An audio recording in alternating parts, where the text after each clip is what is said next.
बिस्मिल्लाहिर्रहमानिर्रहीम। अस्सलाम वालेकुम स्टूडेंट्स। आज हमारा लेक्चर नंबर 9 है और हमारे सबक का उन्वान है अल्लाह एक है। इससे पहले भी हम इसी तरह पढ़ चुके हैं सूरत इखलास के बारे में और आप सल्लल्लाहु अलैहि वसल्लम के दौर के बारे में कि ज़माना जाहिलियत में यानी किस तरह लोग जो हैं वो और दूसरी चीज़ों की पूजा करते थे, इबादत करते थे, एक अल्लाह को नहीं मानते थे। फिर आप सल्लल्लाहु अलैहि वसल्लम जब इस दुनिया में तशरीफ़ लाए और इस्लाम की दावत दी और एक अल्लाह के होने का इकरार किया और करवाया सबको, तो फिर अल्लाह ताला ने सूरत इखलास भी नासिल की। उसमें ईसाइयों की बातों का जवाब दिया जो पूछते थे कि तुम्हारा रब कैसा है। तो आज हम पढ़ेंगे अल्लाह एक है। बहुत पुराने ज़माने की बात है कि एक मुल्क में 3 बादशाह थे। तीनों अपनी अपनी मर्ज़ी से काम करने की कोशिश करते। कभी हर काम 3 दफ़ा हो जाता और कभी ऐसा होता कि हर बादशाह ये समझता कि ये काम दूसरे बादशाह ने कर लिया होगा। इस तरह वो काम रह ही जाता। तीनों बादशाहों की आपस में लड़ाई भी होती। एक बादशाह कहता कि ये मेरी आवाम है, मेरा हुक्म मानेगी। दूसरा कहता ये मेरा हुक्म मानेगी। कोई जुर्म करता तो एक बादशाह सज़ा देता, दूसरा बादशाह माफ़ करके उसे छोड़ देता। इस तरह पूरे मुल्क के हालात बहुत ख़राब हो गए। यानी हर जो बादशाह था वो अपनी मर्ज़ी करता, अपनी मर्ज़ी के काम करवाता और करता, और मुल्क के हालात बदतर होते चले गए। कोई काम सही नहीं हो पाता था। अवाम बेचारे सख्त परेशान थे। एक का हुक्म मानते तो दूसरा सज़ा देता, दूसरे की बात मानने की कोशिश करते तो तीसरा नाराज़ हो जाता। यूं पूरे मुल्क का इंतज़ाम ख़राब हो गया। कुछ अरसे बाद बादशाहों की आपस में लड़ाई की वजह से सारा मुल्क भी तबाह हो गया। सोचने की बात यह है कि जब एक छोटे से मुल्क में 3 बादशाहों के होने से इतनी परेशानी हो सकती है, तो इस पूरी दुनिया के मालिक एक से ज़्यादा कैसे हो सकते हैं, जहाँ निज़ाम भी इतना बड़ा है, इतना बड़ा आसमान है, इतनी बड़ी ज़मीन है, इसमें इंसान है, जानवर, चरिंद परिंद, पहाड़, दरिया, सब कुछ मौजूद हैं।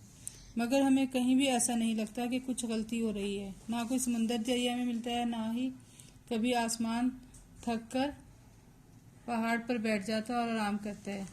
सूरज रात में निकलता है, ना तारे दिन में चमकते हैं। यानी कि दुनिया का जो भी काम है, जो भी निज़ाम है, वो अल्लाह के हुक्म के मुताबिक अपनी अपनी मर्जी अपनी अपनी जगह पे कायम है और निज़ाम में कायनात बड़े अच्छे तरीके से चल रहा है। हर काम अपने वक्त पर अपने ख़ास अंदाज में होता चला जाता है और आज से नहीं, हज़ारों लाखों सालों से ऐसे ही हो रहा है। सारी मखलूक को इसके हिस्से का रिस्क अपने वक्त पर मिलता है। हर इंसान अपने वक्त पर पैदा होता है और वक्त आने पर इस दुनिया से चला जाता है। इस बात से हमें अंदाज़ा होता है कि इस पूरी दुनिया का मालिक एक है। इसके कामों में कोई दखलंदाजी नहीं कर सकता। वो सब कुछ जानता है और हर चीज़ इसका हुक्म मानती है। इसलिए अल्लाह का एक बहुत प्यारा नाम अल अहद भी है।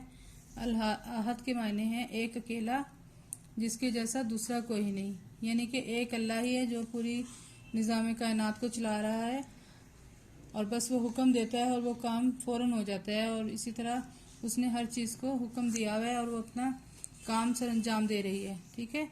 इसके बाद है मुशरिक। मुशरिक का लफ्ज़ आपने पहले कभी सुना है? शिरक का तो सुना ही होगा ना। शिरक यानी किसी को शरीक ठहराना। मुशरिक उस आदमी को कहते हैं जो अल्लाह को एक ना माने, बल्कि यकीन रखता हो कि इस दुनिया को बनाने या इसका इंतज़ाम चलाने में कोई और भी अल्लाह के साथ शामिल है। बाज़ लोग फरिश्तों, जिनों और सूरज, चाँद, सितारों को भी अल्लाह का शरीक समझते हैं। बाज़ लोग अम्बिया यानी नबी जितने भी गुजरे हैं, बादशाहों और बुज़ुर्ग लोगों को अल्लाह के कामों में शरीक समझते हैं। ये सब गलत और झूठी बातें हैं। यानी कि अल्लाह के हुक्म की ताबे हर चीज़ है, हर इंसान है, हर बंदा है, हर जानदार है, बल्कि जो भी चीज़ अल्लाह ने बनाई है, लेकिन उसका शरीक कोई नहीं है। उसका हुक्म ज़रूर मानते हैं सब। जो लोग ये समझते हैं कोई अल्लाह का बेटा है या उसकी कोई बीवी भी है, नाउज़ुबिल्लाह, तो वो भी शिरक करते हैं।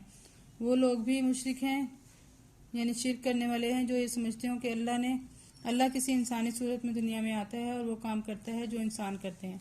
यानी अल्लाह का कोई शरीक नहीं है, सिर्फ वही अल्लाह अकेला है, यकता है और वही इबादत के लायक है। ठीक है। इस सबक में हमने क्या पढ़ा है? यानी कि अल्लाह एक है, हमें उसी की ही इबादत करनी चाहिए और किसी की इबादत नहीं करनी चाहिए, ना ही उसके साथ किसी को शरीक ठहराना चाहिए। वरना इंसान जो है वो फिर मुसलमान नहीं रहेगा اللہ کے ساتھ کسی کو شریک ٹھہرائے گا. ٹھیک ہے، تو آج کا یہ آپ کا لیکچر ہے، اور آپ کو اس کے ساتھ ہی ورک شیٹ بھی ملے گی. اس پہ اس کے کچھ کویسچنز بھی ہوں گے، آبجیکٹیو سبجیکٹیو، تو آپ نے وہ سولو کرنے، حل کرنے. ٹھیک ہے، انشاءاللہ پھر آپ سے اگلے لیکچر میں بات ہوگی. اللہ حافظ.